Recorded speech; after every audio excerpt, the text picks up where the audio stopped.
kembali lagi di tips 5 menit bareng Pipit. Kali ini ada tips buat teman-teman gimana caranya stop jadi deadliner dan yuk hargai waktu kerja kamu. Nah, kenapa sih harus nunggu hari H baru dikerjain? Aku mau nanya nih buat teman-teman semua yang nonton, kenapa harus nunggu hari H atau nunggu deadline dulu baru dikerjain?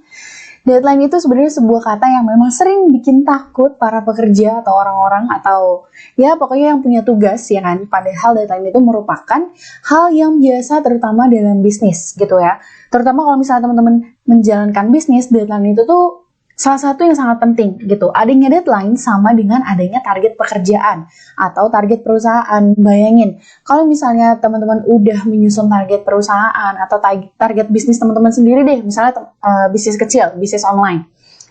Nah, teman-teman udah mentargetkan nih, target bulan ini misalnya harus mencapai omset sekian puluh juta misalnya. Nah, di prosesnya itu dalam 1 bulan teman-teman mengerjakan sesuatu itu tidak sesuai dengan deadline atau tidak ada takarannya, ya gimana mau dapat sekian juta dalam 1 bulan gitu ya. Jadi deadline itu bukanlah sesuatu yang buruk, tapi memang ya itu memang harus ada gitu ya. Jadi suatu pekerjaan itu memang harus ada deadline-nya, karena kalau misalnya nggak ada deadline-nya pasti akan berlarut-larut dan nggak akan selesai.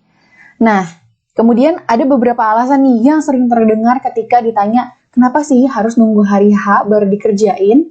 Biasanya ada aja yang bilang idenya tuh baru muncul pas hari H. Padahal ide itu bisa datang kapan aja. Kemudian kerjaan lain numpuk gak bisa ditinggalin. Padahal kalau bisa ngatur waktu semua bisa selesai, ya kan? Terus ada juga misalnya yang bilang, iya nih nungguin tim sebelah baru dikerjain. Mungkin karena pekerjaan itu harus nunggu dari tim sebelah, datanya belum ada, belum masuk ke kita, jadi kita nggak bisa ngerjain. Padahal nih, kerjaan kita atau yang bagian kita kan bisa dicicil dulu, habis itu baru kita minta data dari tim sebelah gitu. Yang penting tugas kita tuh udah selesai dulu. Selanjutnya, soalnya kemarin ada urusan, jadi baru sempat ngerjain sekarang. Nah ini nih, jadi yang alasan-alasan seperti ini tuh balik lagi sebenarnya ke diri kita masing-masing. Kita mau ngerjain atau enggak? Apakah dengan menjawab seperti ini kerjaan akan selesai? Enggak juga gitu ya. Jadi jangan sampai kita dicap sebagai orang yang malas dengan beribu macam alasan. Nah, gimana nih caranya stop jadi deadliner? Yang pertama, kamu bisa buat to-do list. Jadi mengerjakan sesuatu tanpa perencanaan hanya akan membuat pekerjaan kamu yang tidak efektif gitu. Semakin tidak efektif dan akan membuang-buang energi tanpa ada hasil. Kemudian caranya nih, kalau buat to-do list tuh memang paling gampang dan paling mudah. Coba nih teman-teman, coba buat daftar kegiatan sebelum melakukan pekerjaan di setiap harinya. Misalnya, teman-teman hari ini kerja. Sebelum jam kerja, itu teman-teman udah bikin to-do list. Pagi ini harus ngapain, nanti siang ngapain, jam istirahat ngapain. Pasang reminder di HP supaya kamu ingat. Kalau misalnya teman-teman orangnya pelupa, jadi pasang aja reminder di HP atau alarm atau ya pokoknya sesuatu yang bisa mengingatkan kamu. Yang ketiga, atur juga berapa lama kamu mengerjakan satu hal dalam 1 hari. Jadi misalnya kamu punya 5 pekerjaan dalam 1 hari. Nah, 1 pekerjaan ini tuh kira-kira bisa diselesaikan dalam waktu berapa jam. Nah, itu kamu atur deh. Jadi misalnya pekerjaan 1 jam, pekerjaan 2 jam, pekerjaan 3 1 jam, pekerjaan 4 5 menit, dan lain sebagainya. Yang kedua, buat skala prioritas. Nah, tentukan skala prioritas berdasarkan pekerjaan yang kamu kerjakan, agar kamu gak keteteran.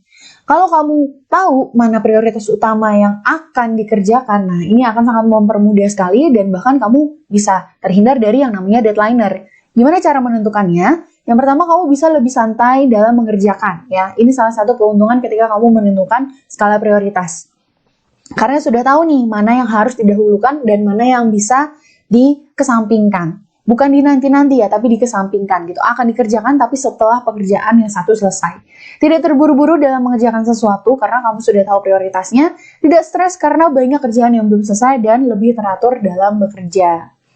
Yang ketiga, tentukan tenggat waktu atau deadline. Lah kan ini lagi ngomongin deadline, kenapa harus tentuin deadline juga? Jadi maksudnya adalah tenggat waktu untuk diri kamu sendiri, bukan untuk pekerjaannya. Kalau satu pekerjaan itu kan biasanya ada deadline-nya sendiri. Nah, kamu bikin tenggat waktu kamu sendiri atau bikin tenggat waktu untuk diri kamu sendiri gitu. Contohnya, misalnya ada tugas A dan tugas B yang diberikan sama di hari ini, sedangkan tenggat waktunya 2 minggu nih untuk tugas B. Untuk tugas A maksudnya, dan yang untuk tugas B itu tenggat waktunya dalam 1 minggu. Nah, kamu bisa membuat tenggat waktu kamu mengerjakan si tugas ini dengan sendirinya.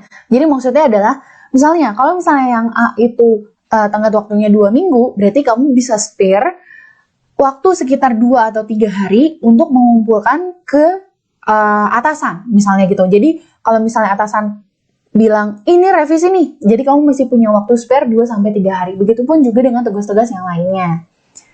Yang terakhir, ambil istirahat yang cukup. Nah, ini teman-teman juga harus memastikan ya, kalau misalnya memang kamu salah satu orang yang memiliki pekerjaan yang banyak dalam satu harinya, nah, kamu juga harus nih bisa mengatur waktu istirahat kamu. Bekerja keras itu boleh, tapi kamu harus ingat diri kamu dan juga kesehatan. Bukan melarang untuk berhenti bekerja ya, tapi dalam satu hari bekerja, kamu harus bisa mengambil satu waktu untuk istirahat. Nah, kira-kira waktu untuk istirahat yang ideal tuh berapa lama sih? Jadi, waktu istirahat yang ideal itu adalah selama 30-60 menit. Jangan lebih dari itu ya, jangan terlalu lama. Karena biasanya nih, apalagi kalau istirahatnya sambil scroll-scroll sosmed atau Instagram atau TikTok, itu biasanya bisa 2 jam atau 3 jam. Oke deh, sekian dulu untuk tips kali ini. Sip deh, semoga bermanfaat ya. Sampai jumpa di tips selanjutnya. Dadah!